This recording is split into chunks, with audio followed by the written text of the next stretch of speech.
পুরুষ আরো যতই সুদর্শন handsome looking like a beautiful হোক না কেন, বিয়ের দিন ওই আবুল মার্কাই দেখায়। এমনটা কেন হয় সে বেটা মানুষই ভালো কইতে পারবে। তো যাই হোক, আমার প্রাণপ্রিয় বান্ধবীর বিয়ে আগামী শুক্রবার। 8জন বান্ধবী মিলে প্ল্যানিং করতেছি কিভাবে কি করব। ইতিমধ্যে বান্ধবীর হবু জামাইয়ের ছবি দেখা হয়ে গিয়ে এক দফা গুণকীর্তন করা হয়ে গেছে। বান্ধবী আমার মহা খুশি, খুশি হবে নাই বা কেন, এত সুন্দর জামাই বলে কথা, আমরাও মহা খুশি। না হই অন্তত এটা ভেবে খুশি যে বান্ধবীর বিয়েটা এবার খাওয়া হবে। আমরা মহা খুশি হতে পারিনি বলে আবার ভেবে নিয়েন না যে জলে পুড়ে যাচ্ছি। বিয়ে যেহেতু বান্ধবীর, তাই তার মহা খুশি হওয়া উচিত, আমাদের না। সে যাই হোক, একটু পাকনামি করে ফেললাম, ডোন্ট মাইন্ড প্লিজ। 8জন, আমি, মিনু, আনিকা, জয়া, শম্পা, সাবিনা, রেহানা, তামান্না বান্ধবী গিয়ে উপস্থিত হলো বান্ধবীর বাড়িতে হলুদের দিন। বিয়ায় মেলা আয়োজন করেছে বান্ধবীর বাপ, কিন্তু প্রতিবেশীগণ সেই মেলা আয়োজনের চেয়ে বেশি মনে করতেছে আমাদেরকে। ড্যাব ড্যাব করে চোখ বাহির করে তাকায় আছে আমাগো দিকে। শম্পা আমারে চিমটি মাইরা জিজ্ঞেস করলো, এই ইর্তু, এই বেড়ি এমনি তাকায় আছে কেন আমাগো দিকে? নাম আমার ঋত্বিজা, সবাই ভালোবেসে ওই নামেই ডাকে আমাকে। তোরে পছন্দ হয়েছে মনে হয় ওই বেড়ির পোলার লাইগা।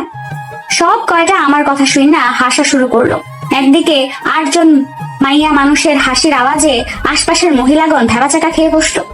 আমি একটু ভালো মাইয়া সেজে গেলাম তাৎক্ষণিক। সবাইকে ধমকের সুরে চুপ করতে বললাম। সবাই চুপ থাক শয়তানের কাজিনরা, এত ফাজলামো করলে পরে দেখা যাইব তোকে সব কয়টা চিরকুমারী হইয়া মারা যাইতে হইব। আনিকা আমার কথায় ফোরন কেটে বলল, হ্যাঁ আসছে, আমাদের বিয়ে হইব না কেন? আমরা কি দেখতে কম সুন্দর নাকি? আমি দাঁত কেলিয়ে বললাম, তোকে সুন্দর ধুইয়া পানি খাইবো মাইনসে? ওই যে বেরিগণ তাকায় আসছে তোদের দিকে, তোরা যে ফাজলামো করতেছিস পরে দেখা যাইব বেরিয়ে তোদের বিয়ার কুটনামি কইরা দিব। বিয়ার কপালে জুটবো না। সবাই এক দফা হেসে নিলাম। বিয়ের কোণে বান্ধবী ললিতা মানে লতা আমাদেরকে নিজের রুমে এনে সেট করলেন যেন আমরা শান্তি মতন আড্ডা দিতে পারি। আমি লতাকে ডেকে বললাম, এই ললিতা একটু পানি খাও না প্লিজ। ও মা গো, ললিতা তো আমার কথায় একদম তেলে বেগুনে জ্বলে উঠে বলল, দেখি তো, আজ বাদে কাল আমার বিয়ে, তুই এইসব নামে আমারে ডাকবি না। আমার জামাই শুনে কি মনে করবে বলতো? লতার কথা শুনে সবাই হু হা করে চিৎকার করে উঠলো। জয়া বলে উঠলো, আহারে বেচারি, এখনই জামাইকে নিয়ে কত চিন্তা। দেখিস তোর জামাইও না তোকে ললিতা বলেই ডাকে। জয়ার কথা শুনে আমাদের হাসি যেন আর থামছেই না। সন্ধ্যায় সবাই লতাকে নিয়ে ব্যস্ত হলাম সাজানোর জন্য। লতার ইচ্ছে ছিল বিয়েতে পার্লারে সাজবে, কিন্তু আমরা নাছোড় বান্দা, আমাদের মতো বান্ধবী থাকতে তুই কিনা সাজবি পার্লারে? অসম্ভব, সেটা আমরা থাকতে কখনোই হবে না। পার্লারের বেরিয়ে যা টাকা দিবি, দরকার পড়লে ওগুলো আমাদের দিবি, তাও আমরাই সাজাবো। লতা চিন্তিত কণ্ঠে বলল, দেখ, বাজেট করে সাজাবি না কিন্তু, ভালো করে সাজাবি। লতার কথাই কিছুটা রাগ হলো। আমরা বান্ধবীরা মজা করে বলে, কি তোর বিয়েতেও তোকে নিয়ে, তোর সাজসজ্জা নিয়ে মজা করব? মেনু বলে উঠলো, হ্যাঁ ইস্তু, তুই এত সিরিয়াস হচ্ছিস কেন? জানিস তো লতা যে হাবা গোবা। মিনুর কথাতে লতা একেবারে কেঁদে কেটে একাগার। তুই আমাকে হাবা গোবা বললি মেনু? আমার বর যদি জানতে পারে তাহলে কি আমাকে বিয়ে করবে? নাক টানতে টানতে কথাগুলো বলল লতা। লতার কথায় উপস্থিত সবাই মুখ চেপে হাসি লুকোনোর চেষ্টা করতে থাকলো। আসলে লতা হাবাগোবা না, একটু সহজ সরল টাইপের মেয়ে, খুবই মিষ্টি একটা মেয়ে আর অনেক ভালো। এমনি তো দুনিয়ায় একটু সহজ সরল হলে সবাই চেপে ধরে, এমনটাই সব জায়গায়। আর এখানে তো সে আমাদের বান্ধবীই হয়। অবশেষে লতাকে সাজানো শেষ হলো। আয়নার সামনে নিয়ে ওরে বললাম, দেখ তো ললিতা, সাজটা কেমন হলো? লতা আয়নায় একটু সময় চেয়ে থেকে বলল, সাজ তো হয়েছে মন মতো, কিন্তু তোর মুখের ভাষা ঠিকঠাক লাগছে না। আমি হাসলাম লতার কথায়। লতাকে বাইরে স্টেজে বসিয়ে দিয়ে আসলাম, বলে আসলাম, আপনারা যা করার করে নেন, আমরা বান্ধবীরা সাজুগুজু করে এসে যেন দেখি আপনাদের কাজ শেষ। খুব বড় সড়ো হুমকি দিয়ে চলে আসলাম রুমে। এবার আমাদের ভূত হওয়ার পালা। 8জন মাইয়া মানুষ, আর সাজতে কত সময় লাগতে পারে বলেন তো দেখি? কিন্তু না, আমি ওদের সবাইকে বুঝিয়ে বললাম, দেখ, কেউই লেট করবি না, সবাই যার যার সাজ তাড়াতাড়ি করে কমপ্লিট করবি। আর কারো সমস্যা হলে আমি হেল্প করব, যেহেতু আমি সাজবো না। আমি আসলে সাজুগুজু তেমন করি না, তাই তোদেরকে আমি হেল্প করে দিচ্ছি। তাড়াতাড়ি কর, তা না হলে গভীর রাত হয়ে গেলে তোদেরকে ভূত ধরবে এই গ্রামে। রাতের ভূতের ভয় হোক আর যে কারণেই হোক, সবাই খুব তাড়াতাড়ি সুন্দর করে সেজে গুজে রেডি। বের হওয়ার আগে বললাম, এই তোরা তোরা এদিকে আয়, তোদের সুন্দর লাগছে খুব, একটু গায়ে ফু দিয়ে দিই। আমার কথায় যেন তারা আকাশ থেকে পড়লো, পাত্তা না দিয়ে চলে গেল বাহিরে। আমিও পাত্তা না পেয়ে পাত্তাহীনতা নিয়ে চলে আসলাম বাহিরে। অনেক মানুষ বাহিরে, বাড়ির মেয়ের বিয়ে বলে কথা, মানুষ তো থাকবেই। সবাই অবশ্য হলুদ রাত দেখার উদ্দেশ্যে আশেপাশে থেকে উপস্থিত হয়েছে। আমরা 8 জন যখন একসাথে বের হলাম, সবাই আমাদের দিকে হা হা করে তাকিয়ে আছে। আসলে 8 জন মেয়ে এক জায়গায় থাকায় একটু বেশি লাগছে। সবার চাওয়া চাইতে আমি একটু অস্বস্তিতে পড়ে গেলাম। আর এত লাইটিং এর মধ্যেও কেমন যেন গা গুলাচ্ছে, তাই একটু আড়ালে আসার চেষ্টা করলাম। তাও কারো কারো দৃষ্টি যেন আমাদের উপরেই। আমি কিছুটা বিরক্ত হয়ে বললাম, কি রে, এরা সবাই এমন হা করে তাকিয়ে আছে, থাকবে নাকি সারা? এত তাকানোর কি আছে বলতো? তোকে যে একটু বেশি সুন্দর লাগতেছে তাই সবাই তাকিয়ে আছে রে ইতু। আমি ব্রুকুচকে বললাম, কি, আমি তো সাজলামই না, আমাকে সুন্দর লাগার কি হলো বলতো গাধি? কোন এক পাশ থেকে কেউ জবাব দিল, কাউকে না সেজেও যে এত স্নিগ্ধ লাগতে পারে সেটা আপনাকে না দেখলে বিশ্বাস করতাম না। কথাটা শুনে সবাই একসাথে চমকিয়ে ঘাড় ঘুরিয়ে তাকালাম। কে বললো? কাউকে তো দেখছি না। কে বললো এই কথাটা? সকাল হতেই বিয়ের তোড়জোড় পড়ে গেল। বাহিরে পাখির কিচিরমিচির, প্রতিবেশীদের হাক ডাক, আত্মীয় স্বজনদের আনন্দ উল্লাসে আর বাচ্চা কাচ্চাদের চিল্লাচিল্লিতে পরিবেশটা কেমন জমজমাট হয়ে উঠেছে। এদিকে আমরা তো চিল্লাচিল্লিতে আর ঘুমোতে পারলাম না। ইচ্ছে না থাকা সত্ত্বেও উঠতে হলো আমাদেরকে। আমরা উঠে পড়লাম। শম্পা লতাকে ডেকে নিল। এর মধ্যে আমি বারণ করলাম লতাকে যেন না জাগায়। বেচারি মাঝরাত পর্যন্ত হলুদের কোণে সেজে বসেছিল সঙ্গের মত। বিরক্ত লাগলেও প্রকাশ করার অনুমতি নেই। বিয়ে বলে কথা, এক একজন আসছে আর ফটোশুট করছে, এই ছিল কাহিনী। অবশ্য গতকাল রাতে ভালো ঘুম হয়নি কারোরই, তাও আমরা উঠে গেলাম। লতা না হয় আরেকটু ঘুমিয়ে নেক, আজকে আবারও ওর উপর দিয়ে ধকল যাবে। আমার এই বড় মানুষের মতো কথা শুনে সবাই আমাকে এক দফা পচিয়ে নিল। অবশ্য তাতে আমার কিছু যায় আসে না। সকালের খাবার ইতিমধ্যে সবার শেষ। বিয়ে বাড়িতে তো হট্টগোল থাকবেই, কিন্তু এই মুহূর্তে আমার এসব আর ভালো লাগছে না। মাথাটা কেমন ঝিমাচ্ছে। কাল রাতে ঘুম হয়নি, মূলত এটাই তার কারণ। আর এত মানুষজনের ভিড়ও আমার তেমন পছন্দ নয়। আমার কেবল নিরিবিলিতেই থাকতে ভালো লাগে। শম্পাকে এইসবই বলছিলাম। লতা এসে বলল, তাহলে তোরা একটু বাড়ি থেকে বের হয়ে আমাদের পুকুর পাড় থেকে হেঁটে আয়, ভালো লাগবে। লতার একজন কাজিনকে সাথে নিয়ে আমরা চলে আসলাম লতাদের পুকুর পাড়ে। আহা, এত শান্তি এখানে, স্নিগ্ধ বাতাস যা মন ছুঁয়ে যায়। পুকুরের পানি স্বচ্ছ, একদম টলমল করছে। পুকুরের এত সুন্দর পানি দেখে আনিকা বায়না ধরলো এখানে যেন গোসল করা হয়। অর্ধেক রাজি হলো আর কেউ কেউ রাজি হয় নাই। আমিও অবশ্য রাজি হইনি। এই খোলামেলা পরিবেশে গোসল করা সম্ভব নয়। তারপর আবার বিয়ে বাড়ির কত লোকজন আছে।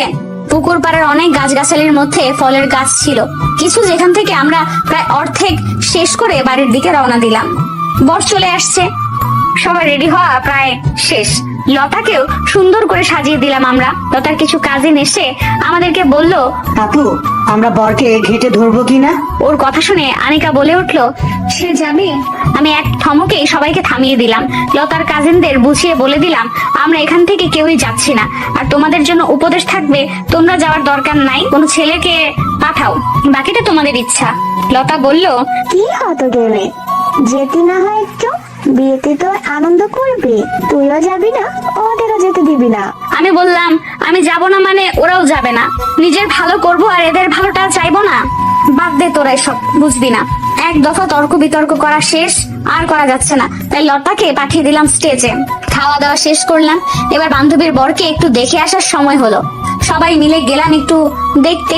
বর দেখে তো আমরা সবাই অবাক হয়ে গেলাম। এমন কেন লাগতেছে বেটারে? শম্পা তো বলেই ফেললো, কি এটা বর এমন কেন লাগতেছে? ছবিতে তো হ্যান্ডসাম লাগছিল। আমি ওরে থামিয়ে দিয়ে বললাম, আরে ওই যে বললাম না, বেডা মানুষ আরো যতই স্মার্ট হ্যান্ডসাম হোক না কেন, বিয়েতে তাদের লুকিং লাইক আ ছাগল মনে হয়। বিয়েতে ক্লিন শেভ দিয়ে টিয়ে একেবারে বাজে অবস্থা। যাই হোক, অনেক আলোচনা করলি এই ব্যাটারে নিয়ে, চল এখানে আর থাকা লাগবে না। অনেক মানুষ এখানে, ফাঁকা কোনো জায়গায় যাই। ইরতু, তুই এত ফাঁকা জায়গায় কেন খুঁজিস বলতো? আমার গুণধর বান্ধবী আমাকে শুধালো এই কথা। আমি বললাম, আমার মানুষজনের এত ভিড় ভালো লাগে না, সেটা কি তুই জানিস না? সবাই একসাথে বলে উঠলো, ওপস ইরতু, তুই একটা নিরিবিলি। আমাকে ওরা এটাই নিকনেম দিয়ে দিয়েছে, নিরিবিলি।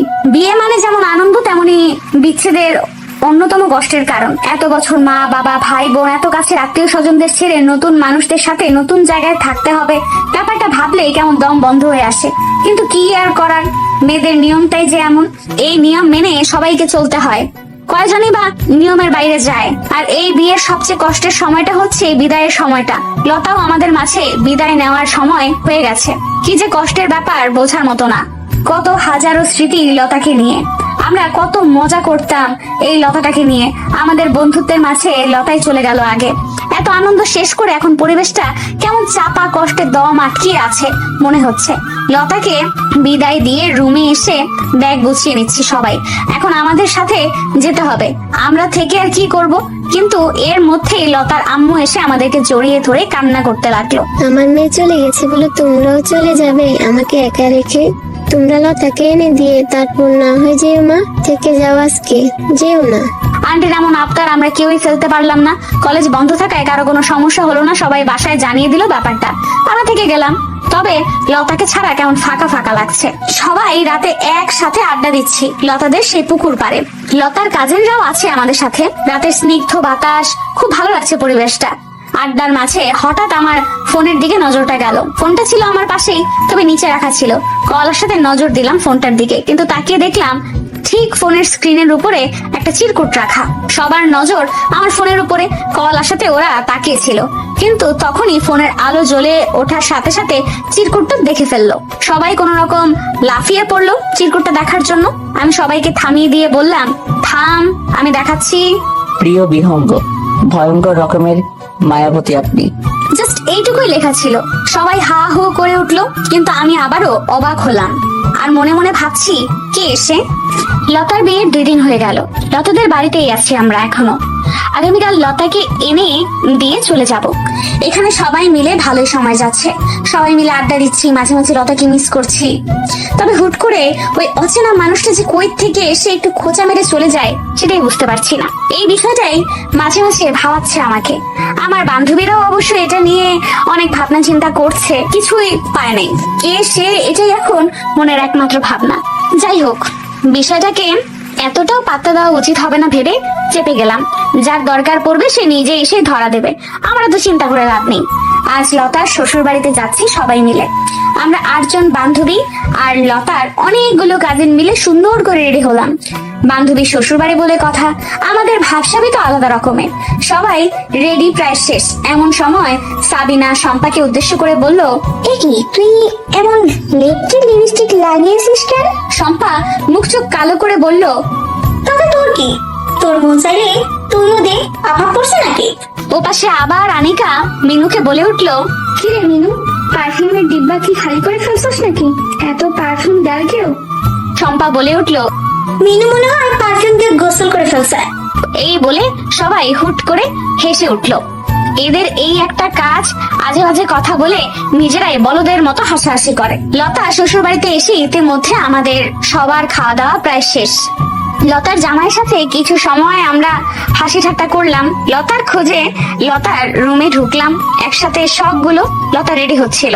শম্পা বরাবরই একটু সোজা সাপটা টাইপের। হুট করে সবার সামনে জিজ্ঞেস করে বসলো, কি রে ললিতা, তোর জামাই তোরে বাসর রাতে কি উপহার দিল? শম্পার এমন আহাম্মকের মতো প্রশ্ন শুনে রুমে থাকা প্রতিটি প্রাণী ইঁদুর গর্ত খুঁজতেছিল লুকানোর জন্য। তা না করে উপায় আছে? এখানে প্রায় অনেক মুরব্বী ছিল। ওর এহেন কথা শুনে ওনারা কি না কি ভেবে বসে থাকবেন। এরই মধ্যেই লতার নানি শাশুড়ি বলে উঠলো, এখনকার পোলাপান গুলো যে এত যাওয়ার চাওড়া। সাবিনা বুদ্ধিমত্তা প্রকাশ করতে গিয়ে বলল, আরে নানি, আসলে ও তো বিয়া, তা একখানা বাচ্চাও আছে, এই জন্য এমন প্রশ্ন করছে। সাবিনার এমন কথা শুনে শম্পা সহ সবাই হুয়াঙ্কার দিয়ে হেসে উঠলো। আমি প্রসঙ্গ পাল্টিয়ে বললাম, লতা তো রেডি হওয়া শেষ কর তাড়াতাড়ি, আমাদের আবার বের হতে হবে। এবার আমাদের বের হওয়ার পালা। যাওয়ার সময় বাঁধলো আর এক বিপত্তি। একে একে সবাই গাড়িতে উঠে গেল। এদিকে আমি এখনো উঠতেই পারিনি। কি করে বা পারবো? গাড়িতে জায়গা হচ্ছে না যেন। আসার সময় ভালোই জায়গা হয়েছিল, এখন মানুষ বেড়েছে মনে হচ্ছে। সামনের 2টি গাড়ি ছেড়ে দিয়েছি। আমার বান্ধবীরা হয়তো বুঝতেও পারেনি যে ওদের ঠেলাঠেলিতে আমি গাড়িতেই উঠতে পারিনি। এদের মধ্যে দেখলাম লতার জামাই আমাকে ইশারায় ডাকলো। আমি কাছে গিয়ে দেখলাম ওদের গাড়িতে আমি যেতে পারবো। ওদের গাড়িটাই ছিল।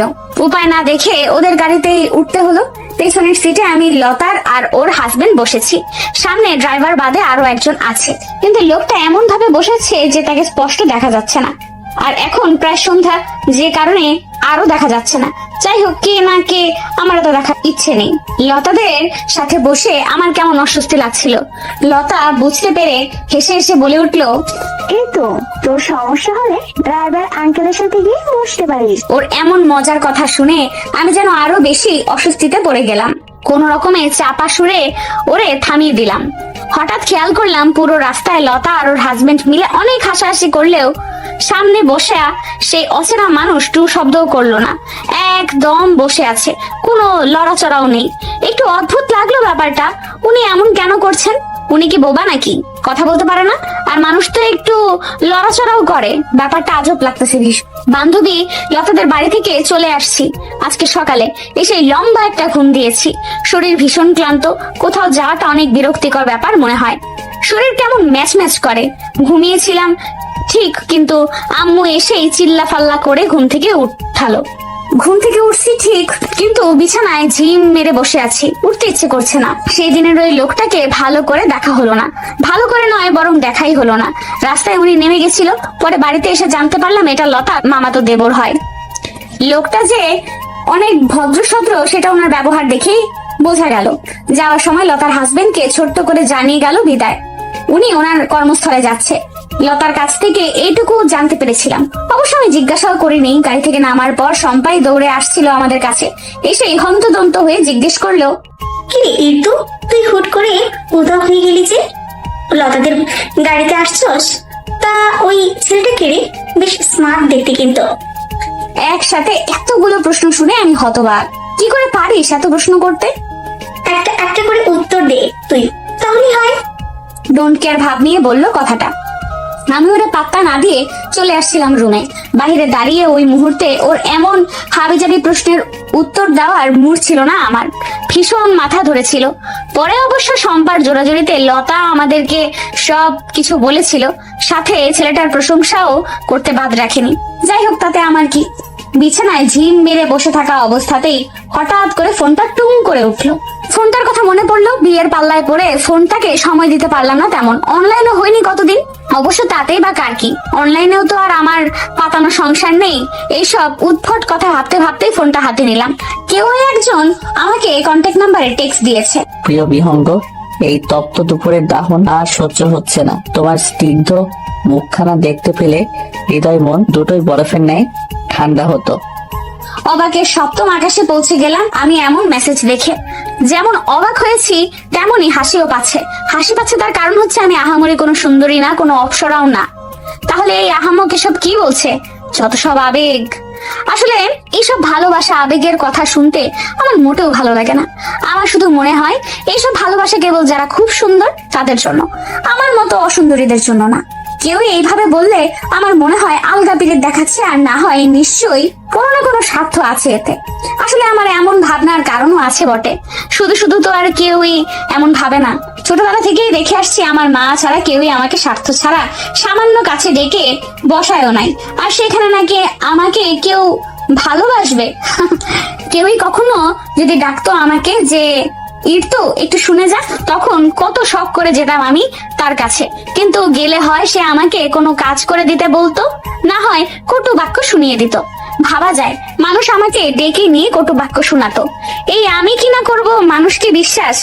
মাকে যখন গিয়ে বলতাম, আম্মু ওই চাচি না আমাকে এরকম কথা বলেছে, তখন আম্মু আমাকে মাথায় হাত বুলিয়ে দিয়ে বলতো, কেন চাস মা ওদের কাছে? ওখানে না গেলে হয় না?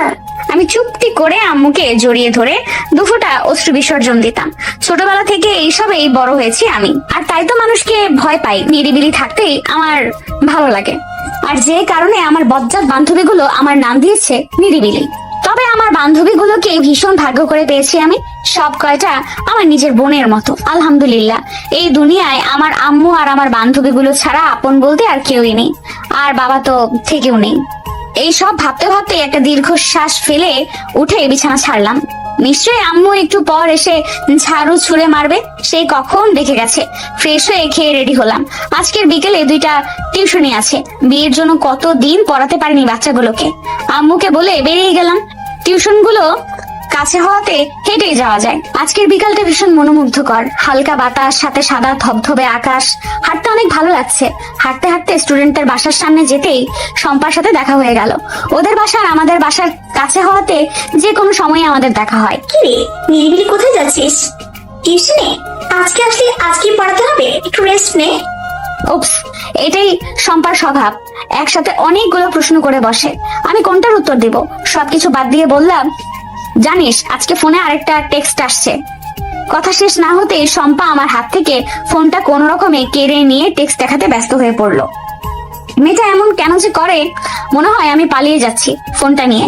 এই ইতু, এটা মনে হচ্ছে সেই ছেলেটা যে তোকে ওই যে হলুদের রাতে প্রশংসা করেছিল এবং ওই দিন রাতে পুকুর পাড়ে চিরকুটে দিয়েছিল।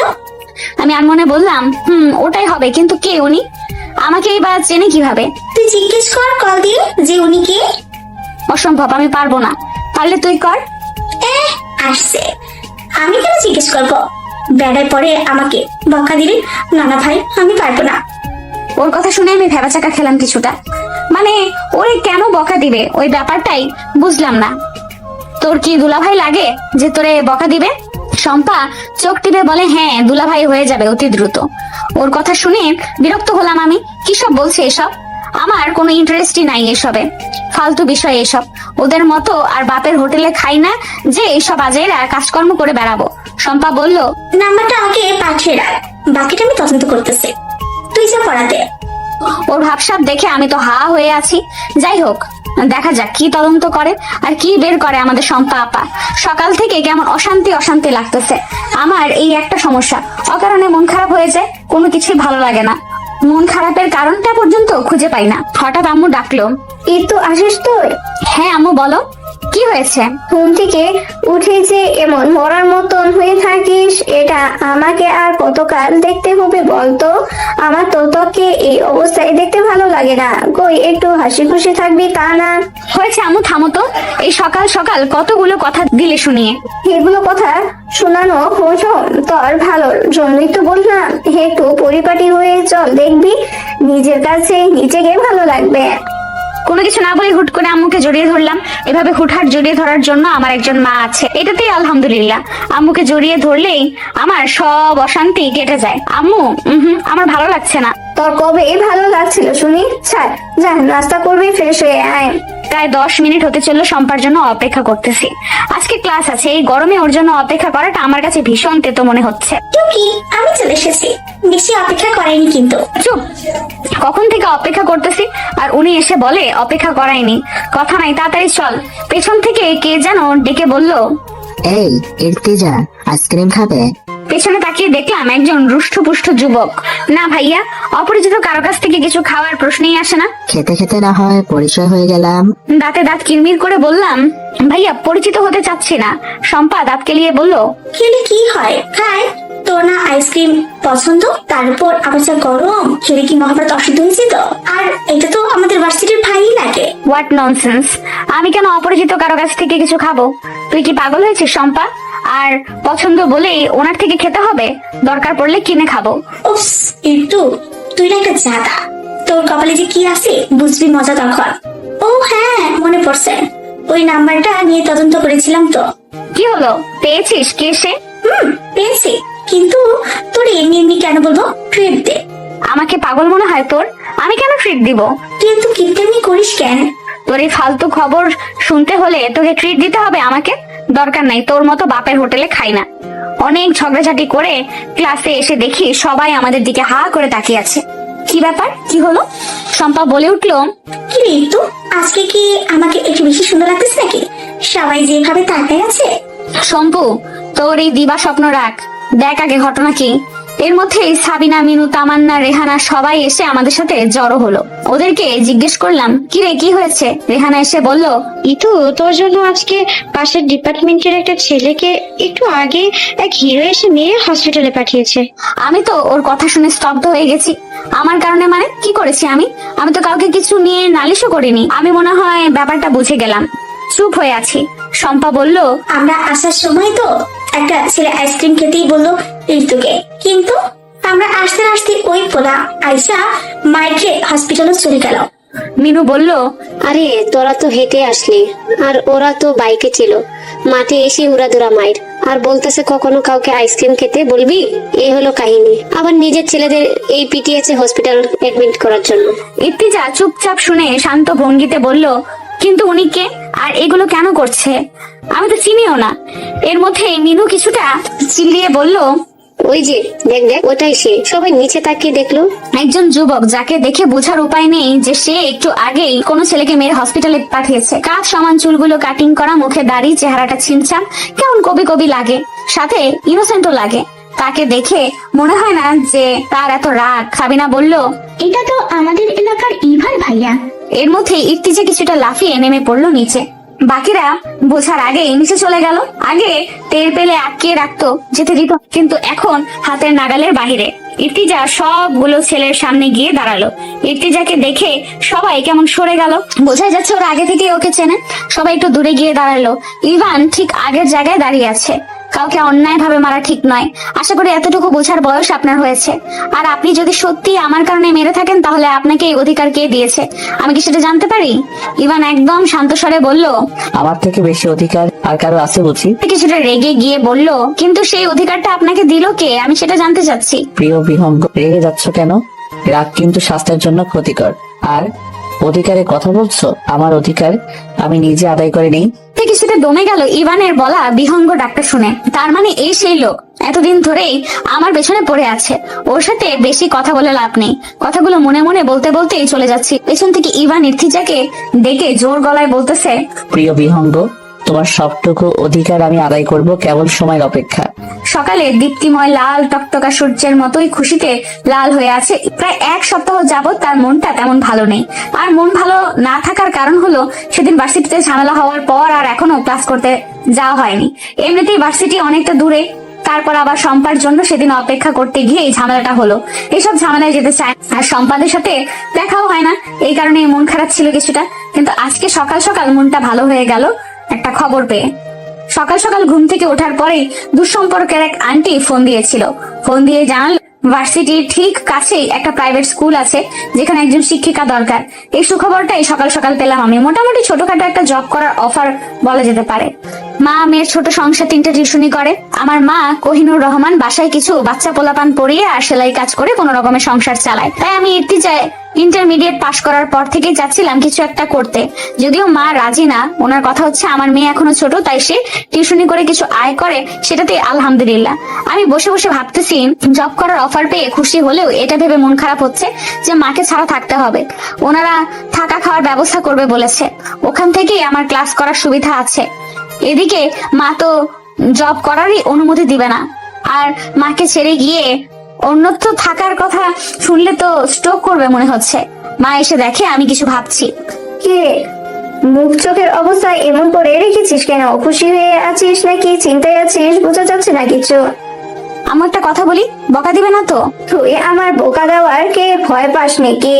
কি বলবি বলতো? তাড়াতাড়ি শেষ করে নাস্তা করতে আয়।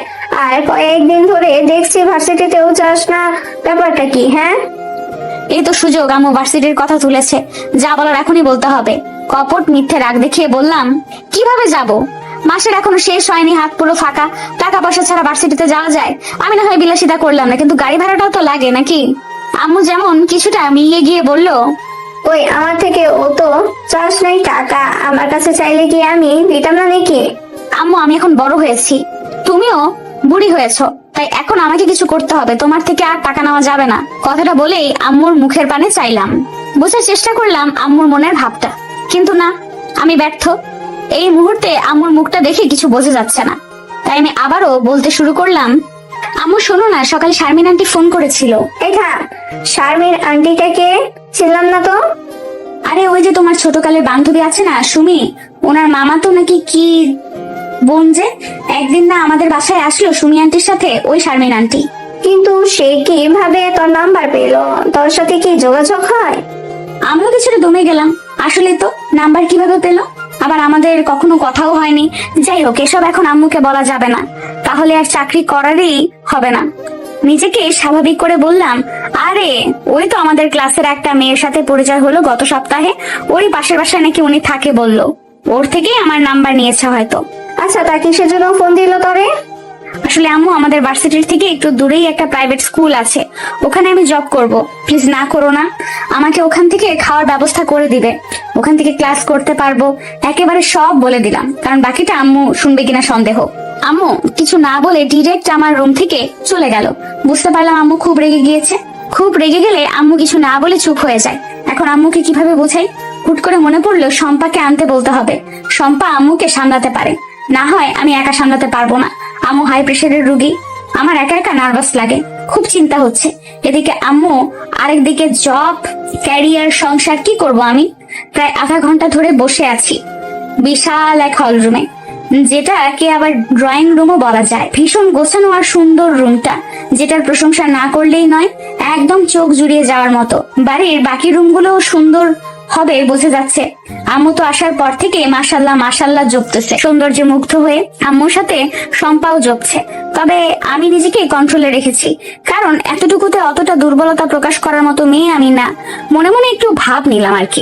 যাই হোক, এখানে আসার সময় গেট পেরিয়ে ভেতরে ঢোকার সময় দারোয়ান চাচা আমাদের উদ্দেশ্যে সুন্দর করে সালাম দিয়ে স্বাগতম জানিয়েছিল, তাই ওই সালামের শান্তি এখনো বিরাজমান মনে হচ্ছে। রাস্তার এক পাশে কাঙ্ক্ষিত বাসাটি, চারপাশে দেওয়াল দেওয়া, শুধু থাকার জন্য দোতলায় এই বাড়িটি রয়েছে, আর সবটা জুড়েই আছে শারমিন আন্টির বলা সেই প্রাইভেট। তবে শারমিন আন্টি ভুল ইনফরমেশন দিয়েছিল, এটা মূলত প্রাইভেট স্কুল হলেও প্রাকৃতিক অর্থে এটা একটা অনাথ আশ্রম, শুধু যাদের বাবা মা নেই সেই বাচ্চাদের জন্য। তবে সুন্দর ব্যাপারটা হচ্ছে এখানে অনেকটাই স্কুলের মতো করা হয়েছে। এই ছোট্ট প্রতিষ্ঠানে যেটার জন্য আলাদা শিক্ষক শিক্ষিকার নিয়োগ দেওয়া হচ্ছে, আর বাচ্চাদের থাকা খাওয়ার ব্যবস্থা করা হয়েছে আলাদা দোতলা করে দুইটা বিল্ডিং এ। ওখানে আবার ওদের দেখাশোনা করার জন্য অন্য কেয়ারটেকার রয়েছে, আর একটা দোতলা বিল্ডিং রয়েছে যেটাতে আমার মতো স্টুডেন্ট প্লাস শিক্ষিকাদের থাকার সুব্যবস্থা। সব মিলিয়ে খুব সুন্দর একটা ব্যাপার। এখানে আসার পর এই ইনফরমেশন গুলোই সংরক্ষণ করেছি। আর সবচেয়ে নজর কাড়া বিষয় হচ্ছে পুরো বাড়ি জুড়ে ফুল আর ফুল, পাশে ফুলের বাগানও আছে। ফুল তো আমার অনেক প্রিয়, মনে হচ্ছে এই বাড়িটাকে যেন সাজিয়েছে আমি আসবো বলে। দারোয়ান চাচার দেখিয়ে দেওয়া রুমে এসে বসার পর থেকে কাউকে দেখতে পাচ্ছি না, শুধু একজন মহিলা এসে বলে গেল, আপনি বসেন একটু, খালাম্মা নামাজ শেষ করে আপনাদের লগে দেখা করব। শম্পা বলে উঠলো, আপনার খালাম্মা এই সকাল 10টা বাজে কিসের নামাজ পড়ে?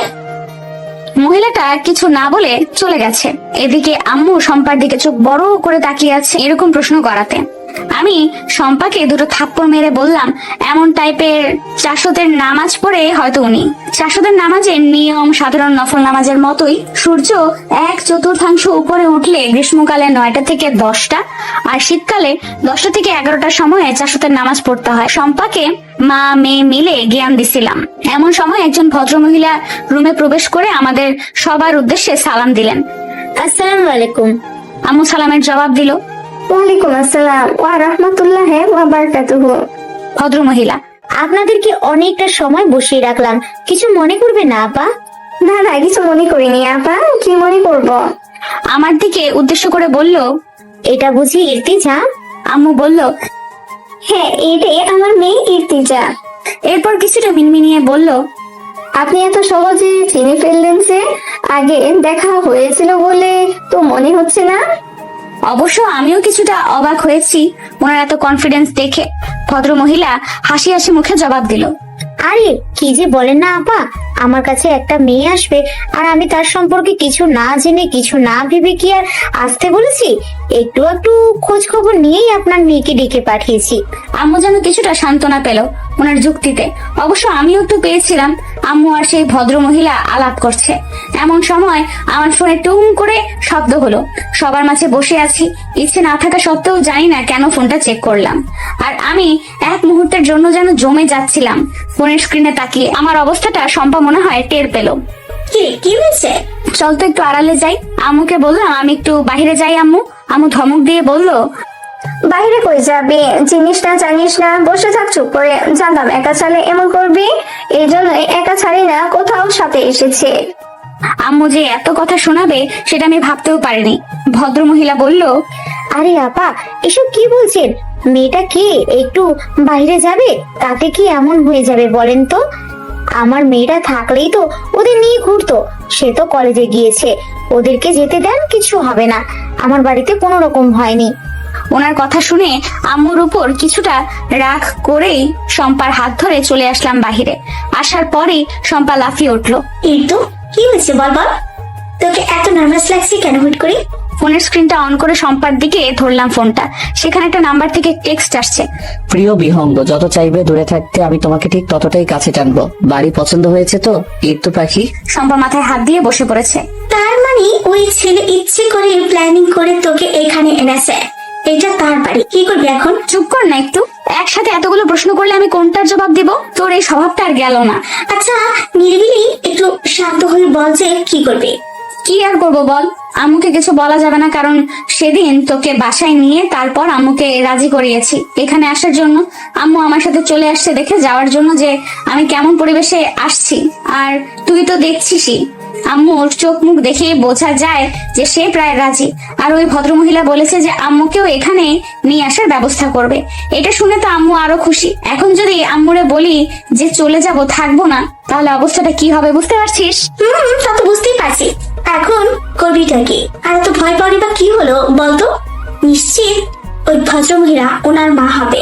দেখ, ওনাকে তো অনেক ভালো মনে হয়, আর আমিও তো আছি তোর সাথে। তুই তো আমাকে নিয়ে এসেছিস তোর সাথে থাকতে।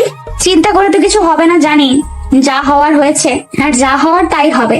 আমিও দেখতে চাই ওই বেয়াদব ছেলে কি করতে পারে। আর এখন বুঝতে পারছি যে শারমিন আন্টি আমার নাম্বার কোথায় পেলো। আম্মুরে তো মানানোর জন্য মিথ্যা বলেছিলাম যে বান্ধবীর থেকে নিয়েছি। আচ্ছা, তুই ওর নম্বর ব্লক করছিস না কেন? তোর মনে হয় শম্পা যে আমি ওনার নাম্বার ব্লক করিনি? যতটা নাম্বার দিয়ে নক দিয়েছে সব নাম্বার ব্লক করে দিয়েছি। সে প্রতিবার নতুন নাম্বার দিয়ে টেক্সট করে। এমন বজ্জাত একটা ছেলে কেন যে আমার পেছনে পড়লো? দুনিয়ায় এত মেয়ে থাকতে কি করব এখন? সময়টা গ্রীষ্মকাল, বাহিরে নীলচে আকাশ, উজ্জ্বল প্রখর রোদ্দুর। এখন সকাল সকাল সূর্যের আলো অনেক বেশি প্রখর হয়ে যায়, তাপ বেশি থাকে। আমি আমার ছোট এবং সুন্দর গোছানো রুমটায় বসে আছি। আম্মুকে অনেক মনে পড়ছে। গতকালই আম্মু চলে গেছে। বাড়িওয়ালি আন্টি বলেছে কিছুদিন পর আম্মুরে এখানে নিয়ে আসার ব্যবস্থা করবে। আমি যেন মন খারাপ না করি, কিছু লাগলে যেন ওনাকে জানাই, এগুলো বলেই আমাকে সান্ত্বনা দিয়েছিল গতকাল। এখন আমি আম্মুর আসার অপেক্ষায়, যদিও অপেক্ষা করতে হবে বহুদিন। আম্মু ছাড়া এই দুনিয়ায় আমার আর কেউই নাই যে আমি তার জন্য অপেক্ষা করব। তাই আমার সবটা আমার আম্মুই। এই সব কিছু ভাবতেছিলাম এমন সময় হঠাৎ শম্পা ওয়াশরুম থেকে বের হয়ে কিছুটা চিল্লিয়ে বলে উঠলো, কি ঋতু, কান্না করছিস কেন? আমি অনেকটা ভয় পেলাম ওর চিল্লানোতে। বুকে 2-3 বার ফু দিয়ে বললাম, সমস্যা কি তোর? কই কাচ্ছি আমি? আর এত চিল্লাস কেন সবকিছুতে? একটু আস্তে করে কথা বলা যায় না? আচ্ছা কুল কুল, কান্না করিস না, ঠিক আছে। তবে তোর চোখে পানি টলমল করছে তো? আন্টিকে মনে পড়ছে? আমার তো আমার মাকে মনে পড়ছে, কিন্তু তোর মতো তো ভ্যা ভ্যা করে কাঁদছে না। যাই হোক, মন খারাপ করিস না। তোর হবু শাশুড়ি তো বলেছে তোর আম্মুরে নিয়ে আসার ব্যবস্থা করবে। শম্পার কথা শুনে আমি শতভাগ হতভম্ব হলাম। এগুলো কি বলছিস তুই? মাথা ঠিক আছে তোর? হবু শাশুড়ি মানে কি? হ্যাঁ, ও মা, বুঝতেছিস না? বাড়িওয়ালি আন্টি তো ইভানের আম্মু। সেটা কি ভুলে গেলি? আর সে সুযোগ বাড়িওয়ালি না, পাশাপাশি তুই যে প্রতিষ্ঠানের শিক্ষিকা হচ্ছিস সেটার প্রিন্সিপাল। দেখ শম্পা, উনি আমার প্রিন্সিপাল, আমি এতটুকুই মানি। তুই আর ওসব ফাউল কথা বলে আমাকে রাগিয়ে দিস না প্লিজ। দরজার ওপাশ থেকে কেউ একজন বলে উঠলো, ইর্তিজাপুর রাগও আছে বুঝি? আমি আর শম্পা দুজনেই দরজার দিকে তাকালাম। ঠিক পুতুলের মতো একটা মেয়ে দাঁড়িয়ে আছে।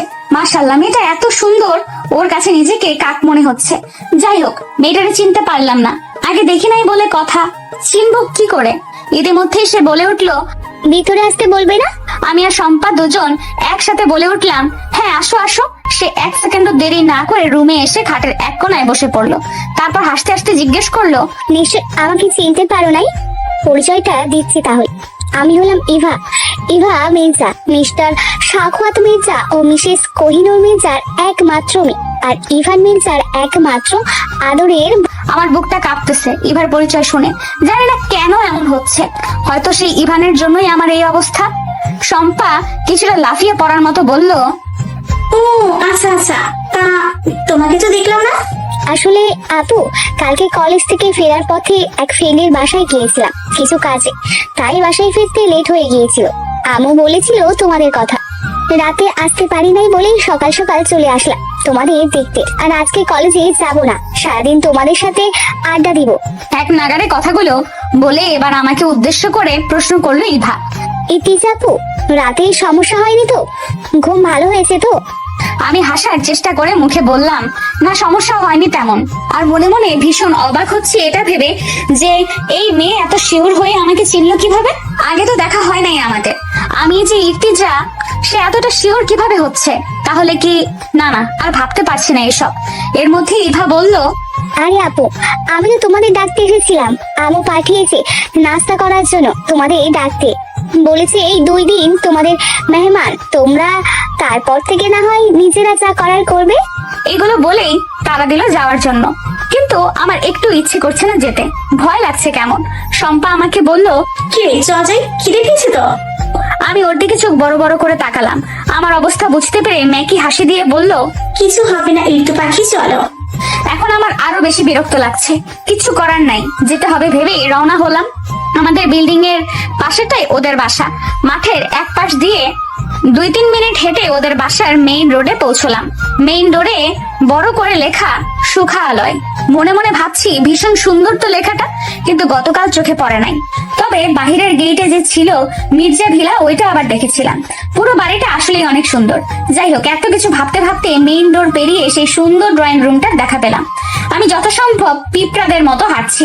এর মধ্যে ডাইনিং টেবিল থেকে আন্টি বলে উঠলো, কি রে, কখন পাঠিয়েছি? এতক্ষণ সময় হলো তোদের? তাড়াতাড়ি আর। ইভা বলল, এই তো আমু চলে এসেছি তো।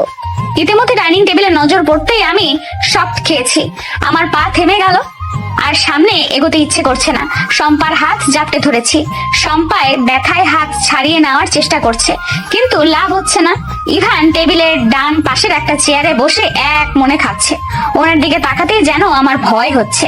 সেদিন ভার্সিটিতে রাগের মাথায় কি জানি বলে ফেললেন, এখন বা পরে ওনার সামনাসামনি কিছু বলার সাহস আমার হবে বলে মনে হচ্ছে না।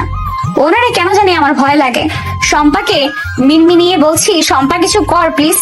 আন্টি ডেকে বলল, ও মা, তোমরা ওখানে দাঁড়িয়ে আছো কেন? এখনো আসো এদিকে। আমি পাটা একটু পিছিয়ে নিয়ে দৌড় দিব ভাবছি, এমন সময় আন্টি আবার বলে উঠলো, এই ইফতাজা, কি হয়েছে? ওদিকে যাচ্ছ কেন? খেতে আসো, ওখানে দাঁড়িয়ে আছো কেন?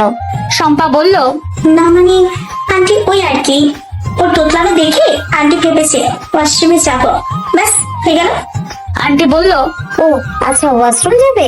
ওই তো বাম দিকে যাও, ওয়াশরুম পেয়ে যাবে। আমি বলে উঠলাম, না আমি ওয়াশরুমে যাব না। শম্পাও সাথে সাথে বলে উঠলো, আমরা তো যাবো না। আমাদের এই কাহিনীতে সবাই হতবাক হয়ে একজন আরেকজনের চোখাচোখি করছি। অতিরিক্ত নার্ভাসনেসের কারণে আমরা কি বোকামি টাইনা করে বসলাম। সকলের নীরবতায় ফাটল ভেঙে দিয়ে ইভা জোরে হেসে উঠলো। ওর হাসি দেখে আন্টি সহ আমরা সবাই হেসে উঠলাম। আমি একটু লুকিয়ে ইভানের দিকে তাকালাম, সেও হাসছে কিনা দেখার জন্য। দেখলাম সে যথাসম্ভব হাসি লুকিয়ে রেখে খাচ্ছে। আজ ইভা কলেজ যাবে না, আমাদেরও যেতে দিবে না বলে মনস্থির করেছে। আজ সারা দিন তার সাথে আড্ডা আর ঘুরোঘুরি করতে হবে বলে জানিয়ে দিয়েছে আমাদের। সকালের নাস্তা খেয়ে চলে আসছি রুমে। আপাতত একটু রেস্ট নিয়ে পরে আড্ডা দেওয়া যাবে, আর রুমটাও একটু ঘুরিয়ে নিতে হবে। এমনিতে তো রুমটা মাশাআল্লাহ খুব সুন্দর, কিন্তু তাও একটু এদিক সেদিক করে মনের মতো করে নিব। আমি আবার এইসব ব্যাপারে খুব সেন্সিটিভ। আর এদিকে আমাদের শম্পা আফা বয়ফ্রেন্ডের সাথে কথা বলা নিয়ে মহা ব্যস্ত। তার আবার রুম টুম নিয়ে কোনো মাথা ব্যথা নাই। গোয়াল ঘরেও সে গরুর মতো ঘুমোতে পারবে, শুধু পারবে না বয়ফ্রেন্ডের সাথে কথা না বলে ঝগড়া করে ঘুমাতে। হঠাৎ আমার ফোনটা বেজে উঠলো, আম্মু কল দিয়েছে। আসসালামু আলাইকুম আম্মু, কেমন আছো তুমি? ওয়ালাইকুম আসসালাম, আলহামদুলিল্লাহ ভালো আছি মা, তুই কেমন আছিস? ওখানে ভালো লাগছে তো? আলহামদুলিল্লাহ ভালো আছি মা। তবে তোমার জন্য মন খারাপ হচ্ছে খুব, এতটুকু বলেই থামলাম, কারণ এই মুহূর্তে আম্মুকে যেন আরো বেশি মনে পড়ছে আর কান্না পাচ্ছে। কিন্তু এটা আম্মুরে বুঝতে দেওয়া যাবে না, তাই যথাসম্ভব কান্না গিলে নিয়ে হেসে কথা বলার চেষ্টা করছি। আম্মু নিজেকে যথাসম্ভব লুকানোর চেষ্টা করছে, সেটা বুঝতে পারছি। কয়েক সেকেন্ডের নীরবতা ভেঙে জিজ্ঞেস করলো, খেয়েছিস তো? কি খেলি? হ্যাঁ আম্মু, খেয়েছি। আর জানো, কোহিনুর আন্টি খুব আদর আপ্যায়ন করছে আমাদের। যাক আলহামদুলিল্লাহ, ভদ্রমহিলা খুব ভালো একজন মানুষ, সেটা আমি বুঝতে পেরেছি, আর এজন্যই তো তেমন ভয় পাচ্ছি না। আচ্ছা, তুমি রান্না বান্না করছো তো? ওষুধগুলো খাও তো ঠিকঠাক? আর হ্যাঁ, ঠিকঠাক চলছে সব। আর ওই যে পাশের বাসার সাদিয়া তো প্রায় আসে আমার কাছে, যে শুনেছে তরে খুব সুন্দর বাড়িতে রেখে আসছি, সেই থেকে আসতেছে আমার কাছে, খোঁজ খবর নিচ্ছে, আর বারবার তোর সম্বন্ধে জিজ্ঞাসা করছে, আর বারবার বলছে, খালাম্মা আগামীকালকে গেলে আমাকে নিয়ে যাইও, আমিও যাবো একটু আপুকে দেখতে। তাহলে তো ভালোই হয়েছে। ঠিক আছে, নিয়ে এসো একবার। ঠিক আছে, আচ্ছা মা, সাবধানে থাকিস। আচ্ছা আম্মু, আল্লাহ হাফেজ। এই ঋতু আপু, চলো, বাইরে বৃষ্টি হবে মনে হচ্ছে। ইভা এসে চিল্লানো শুরু করলো বৃষ্টিতে ভেজার খুশিতে। কিন্তু গ্রীষ্মকালের বৃষ্টি তো আর বৃষ্টি না, তা তো হচ্ছে ঝড়। বাইরে উকি দিয়ে দেখলাম আকাশের অবস্থা একেবারে অন্ধকার। দেখলেই কেমন ভয় লাগে। নতুন জায়গা, তাই আর বের হতে ইচ্ছে করছে না। কিন্তু কে শোনে কার কথা? ইভা আমাকে আর শম্পাকে কোন রকমে টেনে হিচড়ে বাহিরে নিয়েই গেল। নীল অন্ধকার আকাশের নিচে তিনজন মানব দাঁড়িয়ে স্নিগ্ধ বাতাসের স্বাদ নিচ্ছি। ব্যাপারটা খুব বেশি খারাপ না। বাতাসের চারপাশের গাছগাছালা দুলছে, গাছের ফুলগুলো যেন বাতাসে বাতাসে নেচে উঠছে। হঠাৎ খেয়াল করলাম এক পাশে আম গাছ থেকে গাছের আম পড়ছে। এই দৃশ্য দেখে আমরা তো দিলাম এক দৌড়, ভীষণ আনন্দের সাথে আম কুড়োলাম। আম কুড়োতে কুড়োতে হঠাৎ খেয়াল করলাম কেউ আমাদের দেখছে। হ্যাঁ, ইভান। সে দোতলার ব্যালকনিতে দাঁড়িয়ে আমাদের দেখছে এক ধ্যানে, আর মিটিমিটি হাসছে। আমি তাকে ভয় পাই আগে থেকেই, জানি না কেন তাকে দেখলেই আমার ভয় লাগে। আর এখন হুট করে তাকে দেখে ভূত দেখার মতো ভয় পেলাম। সামনের দিকে ফিরে শম্পা ইভারে খুব করে জোর করতেছি রুমে চলে যাওয়ার জন্য। প্রায় 5 মিনিটের মতো অনুরোধ করতেছি, চলে আয় প্লিজ, রুমে যাই। কিন্তু কে শুনে কার কথা? ওরা মত ওদের কাজে। রাগে দুঃখে আমি পেছন ফিরে যেয়ে রুমের উদ্দেশ্যে দৌড় দিব ভাবছি, অমনি ইভান আমার পেছনে। আমি ভয় কি করব না করব ভেবে পিছপা হতে গিয়ে পড়ে গেলাম ঠাস করে। এর থেকে লজ্জার আর কি হতে পারে? আর এই বেটার সামনে কেন আমাকে বারবার লজ্জায় পড়তে হয়? খুব সাল্লা উঠায় নাও আমারে। কি লজ্জা, কি লজ্জা! কিরে ইফতু, বলি কিভাবে? আমি কিভাবে পড়েছি এটা কি এখন আমি আবার পরে তোমাকে দেখাবো নাকি? বজ্জা, ওঠা আমাকে। ইভা আর শম্পা আমাকে টেনে তুললো।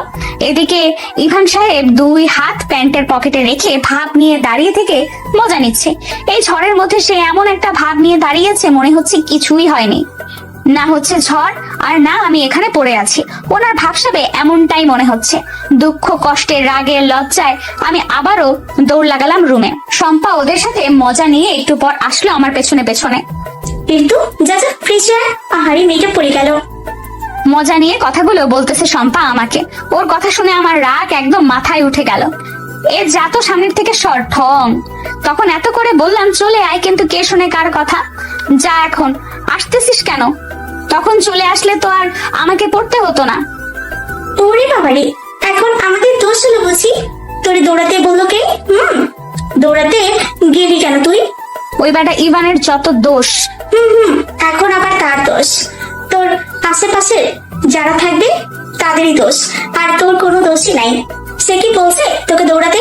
তাকে দেখলেই তোর দৌড় দিতে হবে কেন? সে কি তোরে খেয়ে ফেলবে? আচ্ছা হয়েছে, যা।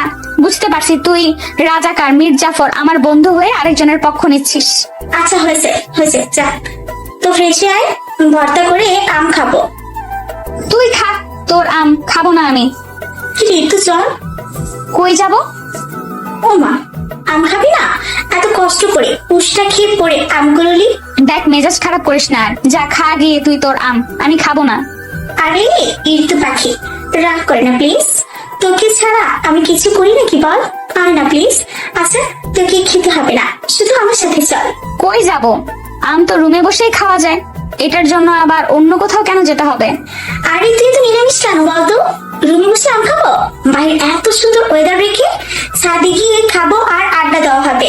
সেই একটা সুন্দর ওয়েদার এখন, বৃষ্টির পর ওয়েদার সুন্দর হয়, সেটা বুঝি জানিস না? তোরা আড্ডা দে যা, আমি গেলে আমাকে আবার লজ্জায় পড়তে হবে। আরে ইভান তো থাকবে না, সে থাকলে তুই লজ্জায় পড়তি নাকি? সে কখনোই থাকে না, তবে চলে আসে পরে। শম্পা জোর করে আমাকে শেষমেশ নিয়েই এলো ছাদে। সত্যি বলতে ছাদের দৃশ্যটা একেবারে মনোমুগ্ধকর। এত সুন্দর ওয়েদার, আহা শান্তি। এই সুন্দর ওয়েদারে আমার মনটা হুট করেই ভালো হয়ে গেল। হালকা হালকা লাগছে এখন। ছাদের একপাশে শম্পা আর ইভা মিলে আম কেটে প্রস্তুত করছে খাওয়ার জন্য। আকাশের দিকে তাকিয়ে থাকতে থাকতে হঠাৎ পেছনে পুরুষালী কণ্ঠ শুনে চমকিয়ে তাকালাম। ওমা, আবার ইভান! পৃথিবীতে কঠিন কোনো কাজ থাকলে সেটা হচ্ছে আমাদের ইভানের মন বোঝা। তার মুড কখন কেমন থাকে কিংবা থাকবে সেটা মনে হয় সে নিজেও জানে না। ইতিমধ্যে আমাদের গোমরা মুখ ইভান ছাদে এসে ইভা আর শম্পার সাথে হাতে হাত লাগিয়ে আম কাটার কাজে লেগে পড়েছে। একপাশে গুটি সুটি মেরে বসে বসে তাদের কর্মকাণ্ড দেখছে আর মনে মনে ভাবছে এই ইভানের এত এত মুড কিভাবে হয়। মাঝে মাঝে গুন্ডা মাস্তান হয়ে পোলাপানকে মেরে হসপিটালে পাঠিয়ে দেয়, আবার মাঝে মাঝে দেখলে মনে হয় তার মতো গম্ভীর লোক দুনিয়ায় আরেকজন পাওয়া যাবে না। এখন আবার দেখছি একেবারে অন্য এক রূপ, যেটা কিচ্ছু না, বাচ্চা সুলভ আচরণ বলা যেতে পারে। দুই গালে দুইটা হাত রেখে এক পাশে বসে এইসবই ভাবছিলাম আমি। কি রে তো গালে হাত দিয়ে কি এমন ভাবছিস? জামাই মারা গেছে বুঝি তোর? তোর এত এত সমস্যা, ওইগুলোর দিকে একটু নজর দে শম্পারানী, মুখ ভেঙচি মেরে বললাম আমি। কি বললি? কি সমস্যা আমার? এই যে একসাথে এতগুলো প্রশ্ন করিস, কতবার বলেছি তোর এই সমস্যাটা চেঞ্জ কর, তারপর হচ্ছে গালে হাত দিলে জামাই মরা। এটা কেমন লজিক? এসব কুসংস্কার। আরে বাহ, তুই এত সিরিয়াস হচ্ছিস কেন রে ইরতু? এমনি এমনি তো বললাম। আচ্ছা যা, তোর জামাই মরা না। এমনি এমনি সবকিছু বলতে নেই। হুট করে এইভা বলে উঠলো, আচ্ছা ইতিজা আপু, তোমার পায়ে ব্যথা কমেছে? পড়ে যাওয়ার কথাটা মনে করাতেই আমি আরো বেশি লজ্জা পেয়ে গেলাম। একটু মিনমিনিয়ে বললাম, কমেছে, বেশি ব্যথা লাগে নাই তো। শম্পা মজা নেওয়ার জন্য বলল, আহারে বেচারি, হুটহাট পড়ে যায়, পরে পরেই একদিন তোর হাড়গোড় শক্ত হবে রে। এইসব বলেই ওরা হাসতে শুরু করলো, কিন্তু এইখানে হাসার কি এমন হলো আমি সেটাই বুঝতেছি না। কই, আমার তো হাসি পাচ্ছে না, তাহলে ওরা এমনি হাসবে কেন? হাসি থামিয়ে ইভা আর তার ভাই ইভানের উদ্দেশ্যে বলল, আচ্ছা ভাইয়া, তুমি না ইতিজা আপুর সাথেই ছিলা, তো তুমি থাকতে সে পড়ে যায় কিভাবে? একটু ধরতে পারলে না? ইভার কথা শুনে আমি স্তব্ধ হয়ে জড়সড় হয়ে বসে আছি। 2 সেকেন্ড নীরবতার পর ইভান কিছুটা আয়েশ করে বলে উঠল, ধরতে গেলে ছুতে হতো, হালাল করেই ছুতে চাচ্ছি, হারাম অবস্থায় না। এমনি সে আমাকে গুন্ডা মাস্তান ভেবে বসে আছে। ইভা অবাক নয়নে ইভানের দিকে তাকিয়ে জিজ্ঞেস করলো, তুমি কি এমন করছো যে তোমাকে ইতিজা আপু গুন্ডা মস্তান ভাবতে গেল? তোমরা কি পূর্ব পরিচিত? এত বেশি বুঝতে নেই বনু, আগে বড় হও তারপর বুঝো। বলে মুচকি হেসে ছাদ থেকে চলে গেল ইভান। এইদিকে বিস্ফোরিত নয়নে সবাই চোখাচোখি করছে। শম্পা পরিবেশ শান্ত করার জন্য বলল, এই বাদে এসব চলাম খাই। আমার কার্যদিবস শুরু হয়ে গেছে ইতিমধ্যেই। সকাল 7টা থেকে 9:30 পর্যন্ত ক্লাস করায় বাচ্চাদের, তারপর এখান থেকেই ডিরেক্ট ভার্সিটিতে চলে যাই। ভার্সিটির ক্লাস 9:45 থেকে শুরু হয়। আমি যথাসময়ে উপস্থিত থাকার আপ্রাণ চেষ্টা করি। আজ মঙ্গলবার খুব ভোরে ঘুম থেকে উঠলাম আমি। ফজর নামাজ শেষ করে সুন্দর সকাল উপভোগ করার উদ্দেশ্যে বাইরে বের হলাম একা। শম্পা এখনো ঘুমিয়েই আছে, তা না হলে তাকে নিয়েই আসা যেত। রুম থেকে বের হলেই মাঠে এসে দেখলাম পুরো মাঠ আর তার আশপাশ একেবারে স্তব্ধ হয়ে আছে। মাঝে মাঝে মৃদু বাতাস ভেসে আসছে অজানা কোনো দিক থেকে। আমি বাগানের কাছে গিয়ে দেখলাম আজ বাগানে একটু বেশি ফুল ফুটেছে। ফুল ভীষণ ভালোবাসি আমি, ফুল ভালোবাসে না এমন কেই বা আছে? আজ বাগানে নতুন ফুলের আগমন যে, এত ফুলের মাঝে এ যেন এক আস্ত একটা গোলাপের তোড়া। তবে সেই তোড়াটা হলো কালো গোলাপের তোড়া, বুঝেছেন সাহেব? জি বুঝেছি সাহেবা, তবে আপনি কি জানেন না কালো গোলাপ খুবই দামি, চাইলেই কিন্তু কেউ তা ছুঁয়ে দেখবে তো দূরে থাক, চোখের দেখাও দেখতে পারে না। তোমার মাঝে আছে পৃথিবীর সম্পূর্ণ স্নিগ্ধতা, তোমার মুখশ্রীতে ছড়িয়ে আছে মুগ্ধতা। তুমি পৃথিবীর সবচেয়ে সুন্দর ফুলের উপমা। আমি কালো গোলাপি ভালোবাসি প্রিয়তমা। সকালে স্কুল শেষ করেই ভার্সিটি চলে আসি আমি, সাথে শম্পাও আসছে। ক্লাসে এসেই সাবিনা, মিম, আনিকা আর জয়া সহ সবার দেখা পেলাম। প্রিয় বন্ধুদের দেখলে মনটা নিমেষেই ভালো হয়ে যায় যেন আমার। সবাই একসাথে আড্ডা জুড়ে দিয়েছে। এদিকে আমি বসে বসে আর মনে ভাবছি সকালের সেই অপ্রত্যাশিত মুহূর্তের কথা, ইভানের বলা সকালের সেই প্রেমালাপ। অবশ্যই ইভান অল্পভাষী মানব, সে কথা কম বলে ঠিক, কিন্তু অল্প কথায় অনেক কিছু বুঝিয়ে দেয়। যে বুঝতে পারে সে সফল, আর যে বুঝতে পারে না সে নিঃসন্দেহে ব্যর্থ। কিন্তু আমি ভাবছি ইভান না হয় প্রেমালাপ আরম্ভ করলো, কিন্তু আমি কেন জবাব দিলাম? কেন আমি ফের কিছু বললাম? আমার কাছে এগুলো কেমন একটা অবাস্তব লাগছে, কারণ আমি ইভানকে সম্পূর্ণ এড়িয়ে চলার চেষ্টায় থাকি। নিজের সাথে নিজেই এক প্রকার যুদ্ধ করে আওড়াচ্ছি। এই ছেলেকে আমি পছন্দ করি না, তাই এই ছেলের কোনো কিছুই আমি সহ্য করব না। কোন রকম জোর করেই মনকে এসব মানতে বাধ্য করছে, কিন্তু আদৌ কি মন এগুলো মানছে? মেয়ে মানুষের মন যে ভীষণ নরম। আমার ভাবনায় ঢিল ছুড়ে দিয়ে সাবিনা বলে উঠলো, কি ব্যাপার ঋতু, তুই এত কি ভাবছিস? চেহারা দেখে তো মনে হচ্ছে কোথাও ফেসে গেছিস। কি হয়েছে বলতো? এই হচ্ছে সমস্যা। বন্ধুরা হলো একটা তদন্ত কমিটির সভাপতি, কিছু না হলেও খুঁচিয়ে খুঁচিয়ে কিছু না কিছু বের করেই ফেলবে। আমাকে কিছু বলার সুযোগ না দিয়ে শম্পা বলে উঠলো, কি ব্যাপার ঋতু রানী, স্বপ্নে ইভান ভাই আসছিল নাকি রে? এই জন্যই তো বলি ঋতু পাখি এত তাড়াতাড়ি ঘুমের দেশে পাড়ি জমাতে চাই কেন। এখন বুঝলাম, সেই দেশে যে রাজকুমারের সাথে দেখা সাক্ষাৎ হয়। এগুলো বলেই সবাই অট্ট হাসিতে ভেঙে পড়লো। খুব বিরক্ত নিয়ে বললাম, ছি, আস্তাক ফিরুল্লাহ, এসব কি বাজে কথা বলছিস শ্যাম্পু? ও মা, বাজে কথা বুঝি? কোনটা ভুল বললাম শুনি? আরো সেই রাক্ষসী হাসতে থাকলো ওরা। অবশ্যই বাজে কথা। বাস্তবের মানুষ স্বপ্নে কেন আসবে শুনি? সে তো বাস্তবেই কতবার সাক্ষাৎ দেয় আর তাড়াতাড়ি ঘুমিয়ে যায়, কারণ তাড়াতাড়ি ঘুমানো ভালো। এবং তোর মতো তো বয়ফ্রেন্ড পালি না রাত জেগে, তাই তাড়াতাড়ি ঘুমিয়ে পড়ি। এগুলো বলেই মুখ ভেঙচি মারলাম আমি। এবার সাবিনা, শম্পা আর আমাকে থামিয়ে দিয়ে বলল, এই শোন, তোদের এই পেঁচাল রাখতো, তোরা 12 মাস এইভাবে সাপে নেড়ে লেগে থাকিস, কিন্তু আবার তোরা একটা আরেকটাকে ছাড়া চলতে পারিস না। তাই এখন তোদের পেঁচাল রাখ। আর ইর্তিজা, আমাকে বলতো ইভান ভাইকে নিয়ে তোর আসলে সমস্যাটা কি? আমি অবাক হয়ে জিজ্ঞেস করলাম, আজব তো, আমার সমস্যা মানে? আমি কি তোকে একবারও বলেছি তাকে নিয়ে আমার কোনো সমস্যা? না, আমি সেই সমস্যার কথা বলছি না। সমস্যাটা হলো তুই ইভান ভাইকে এত দূর ছাড় করতেছিস কেন? শোন, তোকে ওনার সম্পর্কে বলি।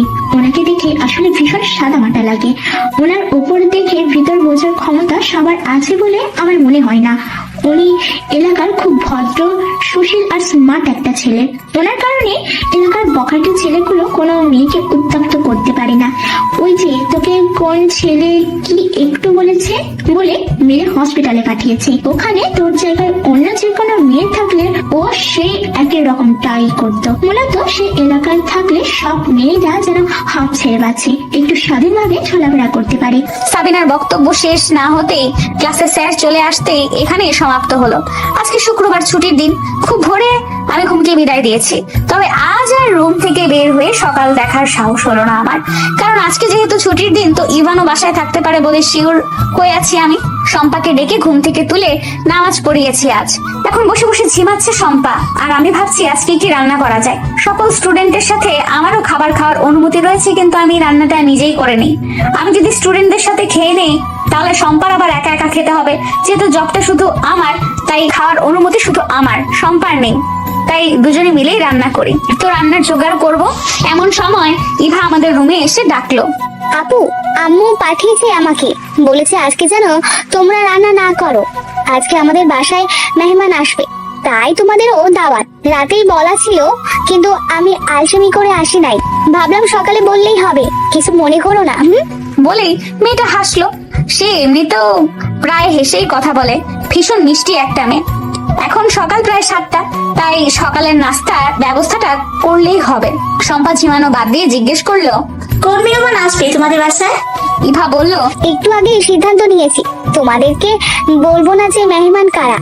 এটা তোমাদের জন্য ছোট্ট একটা সারপ্রাইজ। কেমন? সারপ্রাইজ শব্দটা শুনে ভালো লাগলো না আমার, কারণ আমরা জীবনে সারপ্রাইজ বলতে কিছুই নেই। সারপ্রাইজ নামে যেগুলো ছিল ওই সবগুলোই আমার জন্য একটা অপ্রত্যাশিত কাহিনী, তাই সেসব নিয়ে কখনোই এক্সাইটেড হতে পারিনি। দিনটি শুক্রবার থাকায় এবং ইভাদের বাসায় দাওয়াত বিধায় আজ আমাদের মধ্যে তেমন কোনো তাড়াহুড়ো করার ব্যাপারটা দেখা যাচ্ছে না। রান্না সহ সবকিছু থেকেই যেন ছুটি মিললো আমার। একটু আগেই আমার আম্মু ফোন করে কথা বললো। মায়ের সাথে কথা বলে হালকা লাগছে বটে, তবে নিজের মধ্যে একটা বিস্ময় ভাব দেখা যাচ্ছে, যেটাকে অন্য ভাষায় বলা হয় মুড সুইং। তাই জানলার পাশে এক দৃষ্টিতে বাহিরের প্রকৃতি দেখায় মগ্ন আমি। হঠাৎ করে মনে হলো আমাকে কেউ দেখছে। দৃষ্টিটা কিঞ্চিত সরিয়ে দেখতে পেলাম সেই বাজ পাখি আমার দিকে তাকিয়ে আছে। ইভানের রুমের ব্যালকনি থেকে আমার রুমের জানলাটা একদম বরাবর হওয়ায় ওখান থেকে ইভান আমার দৃষ্টিতে আমাকে রাখতে পারে। তবে এ ব্যাপারে আমার বোধগম্য ছিল না বিধায় ইভান ধরা পড়ে নাই, তবে আজ ধরা পড়েই গেল। দুজনের দৃষ্টি এক হতেই কয়েক সেকেন্ডের ব্যবধানে দুজনেই দৃষ্টি সরিয়ে নিল। ইভান আমার কাছে লুকিয়ে দেখার চুরিতে ধরা পড়লো বলে পালানোর উদ্দেশ্যে দৃষ্টি সরালো, আর নিজেকে লুকানোর উদ্দেশ্যে দৃষ্টি সরানোর সাথে সাথে নিজের সম্পূর্ণ দেহটাকেও জানলার আড়ালে নিয়ে আসলো। খুব দ্রুত সবকিছু হয়ে গেছে বলে শরীরটা কেমন অচল মনে হচ্ছে, তাই নিজেকে ধাতস্থ করার জন্য বিছানায় শুয়ে পড়লো। কিছু সময় পর নিজেকে স্বাভাবিক করে ভাবছে এই কেমন অনুভূতি, এরকম অনুভূতির সাথে তো কখনো পরিচয় হয় নাই। এর মধ্যেই শম্পা ওয়াশরুম থেকে ফ্রেশ হয়ে বের হলো, তারা দিয়ে বলল, একটু শুয়ে আছিস কেন? আমার গোসল শেষ, এবার যাবি, গোসল শেষ করে আয়। খাবার টাইমে যাবি নাকি? আন্টি যে বললো একটু আগেই যে ওনাকে একটু হাতে হাতে সাহায্য করতে, সে কথা কি ভুলে গেলি নাকি? যাচ্ছি, গোসল করলে শরীর মন দুটোই ফ্রেশ হবে ভেবেই আমি দৌড় লাগালাম ওয়াশরুমের উদ্দেশ্যে। এদিকে ইভা আর তার মা মিসেস কোহিনূর খুব মনোযোগ দিয়ে কাজ চালিয়ে যাচ্ছে, কিন্তু ইভার একটু পরপরই মায়ের কাছে এসে ছোট বাচ্চার মতো বলছে, আম্মু আম্মু, মেহমান কখন আসবে বলো তো? ইভানের এমন বাচ্চা সুলভ প্রশ্ন শুনে ইভা আর তার মা হতবাক। তুই কি দিন দিন ছোট হচ্ছিস ইভান? এমন প্রশ্ন তো তোকে কখনো করতে শুনলাম না। অন্য সময় তো মেহমান আসবে শুনলে বাড়িতেই থাকতি না তুই, কত ফোন করে আনতে হতো। আর নিজের পছন্দের মেহমান না হলে তো রুম থেকেও বের করা যেত না। আর সেই ছেলে এখন মেহমানের জন্য অপেক্ষা করছে। ইভা বলল, আরে আম্মু, বুঝবে না তুমি, আজকে ভাইয়া স্পেশাল মেহমান আসবে তো তাই এত অপেক্ষা। ইভান তখনও জানতো না যে তার বোন ইভা কাকে মিন করে স্পেশাল মেহমান বলেছে। ভেবেছে আমাকে মিন করে বলেছে, আবার এটা নিয়েও চিন্তা করছে যে ইভা কি আমাকে নিয়ে কোনো কিছু জানতে পারলো নাকি। কিন্তু আদৌ কি ও কি আমার স্পেশাল মেহমান নাকি অন্য কেউ, সেটা ইভানের অজানা। আমি গোসল শেষ করে এসে দেখি শম্পা অনেকগুলো মেকআপ প্রোডাক্টস এর গোডাউন নিয়ে বসেছে। এগুলো কি শম্পু, তুই কি এখন ব্রাইডাল মেকওভার করবি নাকি রে? আমার সহজ সরল লোকটি। আমার কি বিয়ে হবে নাকি যে আমি ব্রাইডাল মেকওভার করবো? গাধি রয়ে গেলি তুই। বিয়ে ছাড়াই এত এত প্রোডাক্টস নিয়ে বসেছিস, আর বিয়েতে যে কি করবি আল্লাহই ভালো জানে। কিছুটা বিস্ময় মনোভাব নিয়েই বললাম আমি। আমার কথায় পাত্তা না দিয়ে সাজতে ব্যস্ত শম্পা। সে জানে যে আমার সাথে যুক্তি দিয়ে এই মুহূর্তে পারবে না, আর তাকে যে সাজিয়ে দেওয়ার কথা বলবে কিংবা বলবে যে তুইও একটু সেজে নে, সে চান্সও নাই। কারণ আমি সব সাজুগুজুতে একদমই ইনভলভড না। আমার জন্য বিয়ে বাড়ি, মরা বাড়ি, খালি বাড়ি, সব বাড়ি একই রকম। আমি একই অবস্থায় থাকি, আলাদা কোনো রকম রং ঢং করি না। আর ভাবি মেকওভার তো দূরের কথা, আমি কখনোই সামান্য ক্রিম ছাড়া মুখে তেমন কিছুই লাগাই না। চিকন চাকন গরনের কোমর অব্দি চুল, সুন্দর চোখ দুটো আর মিষ্টি হাসিতে শ্যামবর্ণের মুখশ্রীতে যেন আমার মায়া উপচে পড়ে। তার কি আর মেকআপ করার প্রয়োজন আছে? একদমই না। তবে এর থেকেও আরো সুন্দরী হয়েও মেকআপ করা যায়, সেটা যার যার ব্যক্তিগত পছন্দ, কিন্তু আমি পার্সোনালি এটা পছন্দ করি না। তবে খুব পরিপাটি হয়ে থাকতে পছন্দ করি আমি। আজও মির্জা বাড়িতে যাওয়ার উদ্দেশ্যে খুব সাদামাটা ভাবে সুন্দর করে পরিপাটি হয়ে রেডি হলাম। শম্পাও অল্প সময়ে সুন্দর করে সেজে গুজে রেডি হলো। এটা তো আর দূরে বেড়াতে যাওয়া না, জানলা দিয়ে উকি দিলেই ওদের বাসা দেখা যায়, আর যেতে এই তো 2-4 মিনিটের মতো লাগে। আমি মিসেস কোহিনূরের সাথে হাতে হাতে একটু সাহায্য করছি, যদিও উনি বারণ করে বলেছে যে কাজ প্রায় শেষ হয়ে গেছে, তোমাদের আর তেমন কিছুই করতে হবে না। তাছাড়া কাজের জন্য একজন মহিলা সব সময় থাকেই তাদের বাসায়, তাই এত তাড়া নেই। তোমরা যেন তাড়াতাড়ি চলে আসো, সেই জন্যই কাজের বাহানা দিয়েছিলাম।